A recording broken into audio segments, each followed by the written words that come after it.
अस्सलाम वालेकुम। उम्मीद करता हूँ कि आप सब खैरियत से होंगे। और एहसास स्कॉलरशिप का सेकंड फेज़ स्टार्ट हो गया। दरअसल में ये स्कॉलरशिप हायर एजुकेशन कमीशन की तरफ से और नीड बेस पे बच्चों को दी जाती है। अब इसकी कुछ डिटेल्स हम करेंगे कि एलिजिबिलिटी क्राइटेरिया क्या है, कौन कौन अप्लाई कर सकता है, किस किस प्रोग्राम में अप्लाई हो रही है, ये सारा कुछ हम टोटली ही डिस्कस करेंगे इस वीडियो में। तो पहला क्वेश्चन ये अराइज होता है कि कौन बच्चे इस स्कॉलरशिप को अवेल कर सकते हैं जो नीडी हैं। लेकिन इधर क्वेश्चन ये हो जाता है कि कितनी तनख्वाह होनी चाहिए, यानी कितनी उनकी पर मंथ इनकम है। दरअसल में ये इस चीज़ पे मैटर नहीं करता कि आपकी अगर 50,000 तनख्वाह है तो आपको नहीं मिलेगी, अगर आपकी 40,000 तनख्वाह है तो आपको मिल ही जाएगी। दरअसल में डाटा वो चेक करते हैं। और आपको एक और इम्पॉर्टेंट चीज़ मैं बता दूं कि जो आपने यूनिवर्सिटी के टाइम में जो आपने अपनी इनकम बताई थी, जैसे यूटी वाले पहले पूछ लेते हैं कि इनकम क्या है आपकी, आपने जब ऑनलाइन फॉर्म फिल किया होगा, तो वही इनकम आपने यहाँ पे भी लिखनी है। क्योंकि अगर इसमें डिफरेंस आ गया तो आगे फिर स्कॉलरशिप का मसला हो सकता है।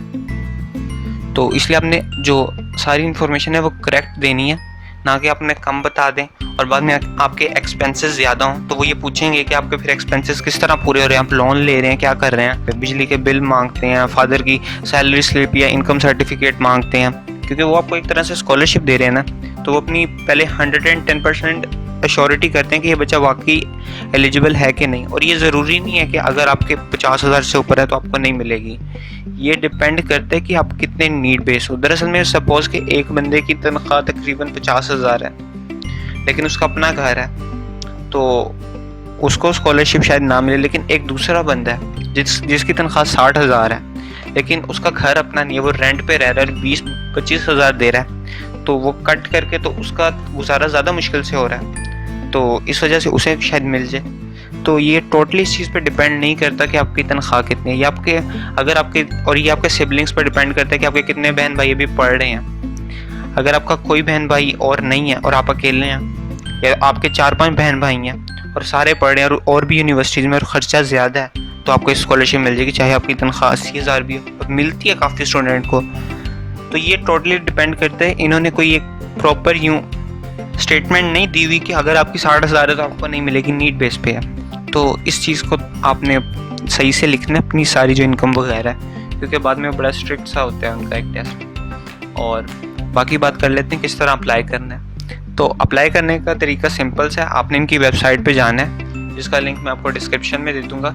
यहाँ से आपको इम्पोर्टेंट लिंक्स भी मैं दे देता हूँ, ये सारे आप यहाँ से इन्फॉर्मेशन पूरी इकट्ठी कर सकते हैं। और अब अप्लाई करने का तरीका मैं आपको बता देता हूँ। आपने सिंपली जाना है ये ehsas.hgc.gov.pk पे। तो अगर आप साइन अप कर चुके हैं तो ये अच्छा है, लेकिन अगर आपने अभी तक साइन अप नहीं किया तो आपने सिंपली ये साइन अप पे क्लिक करना है और पहली दफ़ा अपना अकाउंट बनाना है। और एक इधर चीज़ खास ख्याल रखना है, इन्होंने ऊपर लिखा हुआ है, in case you do not have NADRA CNIC please enter your bay form. लेकिन यार ये बात याद रखना कि पहले आपने ये जो CNIC का जो जगह है ना, यहाँ पे आपने क्लिक करके इसे बे फॉर्म पे कर देना है। क्योंकि उन्होंने ये नहीं बताया कि पहले से बे फॉर्म पे करो, बस सिंपली कह दिया कि बे फॉर्म कि आपने एंटर कर देना है। लेकिन ये चीज़ इंपॉर्टेंट है, इसका ख्याल रखना। तो ठीक है, ये साइन अप कर लोगे आप, तो फिर आपको एक ईमेल आईडी जनरेट होगी और आपके फ़ोन नंबर पे भी एक वेरिफिकेशन कोड आएगा। जब आप वो दोनों एंटर कर दोगे तो जैसे आपने वो एंटर कर दी तो आपके सामने किस तरह का डैशबोर्ड अपीयर हो जाएगा। तो आप यहाँ पे अगर आपने अभी तक पिछली स्कॉलरशिप के लिए भी अप्लाई नहीं किया और अब आप सेकंड फेज़ में कर रहे हो, तो आपने सिंपली ये करना है, click here to apply now for Ehsaas scholarship. ठीक है, आपने इस पर क्लिक करना है। तो बाकी ये अलग अलग रिक्वायरमेंट्स हैं, मैं आपको सिंपली थोड़ा बता देती हूँ। ये अपने इंस्ट्रक्शन इनकी ये जो सामने नज़र आ रही है, इन्हें गौर से पढ़ना है, ये ज़्यादा अच्छे तरीके से बता रहे हैं। तो आपने क्या करना है, अपना नाम वगैरह लिखना है, first name, middle name, last name, आपका जेंडर क्या है, और मार्शल स्टेटस मतलब कि आप सिंगल हो, मैरिड हो, डिवोर्स हो चुकी है या सेपरेटेड हो चुके हो, या फिर आप विडो यानी बेवा हो। ठीक है, बायोग्राफिक इन्फॉर्मेशन लिखनी है, रिलीजन लिखना है, एज लिखनी है, CNIC वगैरह, फादर की information, postal address information, nationality आपकी पहले से सेव है, अगर आपने बे फॉर्म पे की हुई है तो वो बे फॉर्म की आएगी, CNIC पे की हुई है तो CNIC की आएगी। और जो डिटेल्स है ना यार इसकी, आपने साइड पे ऊपर एक बॉक्स शो हो रहा होगा, शो गाइडलाइंस, आपने इस पर क्लिक कर देना है। जैसे आप क्लिक करेंगे तो पूरी इंस्ट्रक्शंस इसमें गिवन है, आप इसको ध्यान से पढ़ें और इसके हिसाब से अपनी जो सारी इन्फॉर्मेशन है वो सारी आप डाल लें।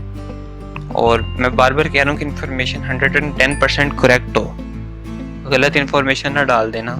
स्कॉलरशिप का तो मसला हो सकता है, और मैं ये भी बार बार कह रहा हूँ कि जो यूनिवर्सिटी में आपने लिखी थी ना इनकम, वही यहाँ पे लिखना, क्योंकि आपकी यूनिवर्सिटी में इसकी हार्ड कॉपी जाएगी। उसके जो स्कॉलरशिप डिपार्टमेंट होता है वहाँ पे आप ये सबमिट करवाते हैं, तो वो चेक करते हैं आपकी पिछली इन्फॉर्मेशन कि आपने यूनिवर्सिटी के टाइम पे कितनी डाली थी इनकम और ये कितनी डाली है। तो आपको स्कॉलरशिप के अलावा HEC की जो ब्लैक लिस्ट का मसला है वो भी आ सकता है, तो ध्यान से, ठीक है।